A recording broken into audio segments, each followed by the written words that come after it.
To stay there in Vermont, where the incumbent Democratic governor, Peter Shumlin, has nearly been unseated in a shocking upset. In a process unique to Vermont, projections now show the governor's race will be decided by the state legislature after neither Shumlin nor his Republican challenger, Scott Milne, reached the necessary threshold of 50%. In other states, it might go to a runoff. In Vermont, the state legislature will decide. It remains solidly Democratic, so Shumlin will likely keep his seat. The election is seen as a possible referendum on health care reform after Governor Shumlin has vowed to make Vermont the first state with a single-payer health care system. The state's embattled health insurance exchange, implemented under Obamacare, has been down since September.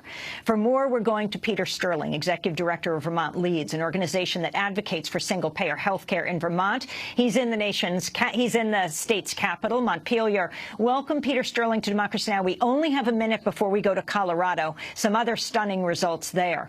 But talk about the significance of what's taken place in Vermont.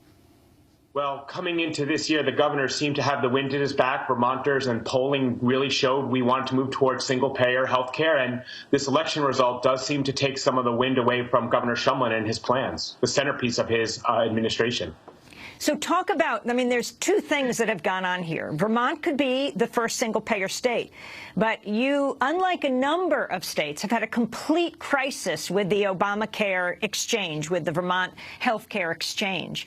How did that happen? And even if Governor Shumlin has made the point that, it's complicated, and that's why we need single payer.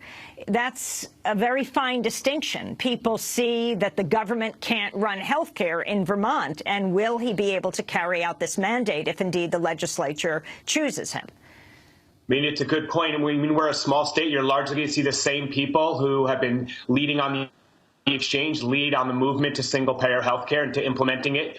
But at the end of the day, the exchange was a problem with the website, which was on a very short timeline set up by the Affordable Care Act. We have a few years to do Green Mountain Care, so I think the governor can reestablish that confidence in his administration to implement the nation's first universal publicly financed healthcare system. And just the response, we have 20 seconds to what has happened, that this race will be decided as Peter Shumlin's first governorship was decided by the Vermont legislature.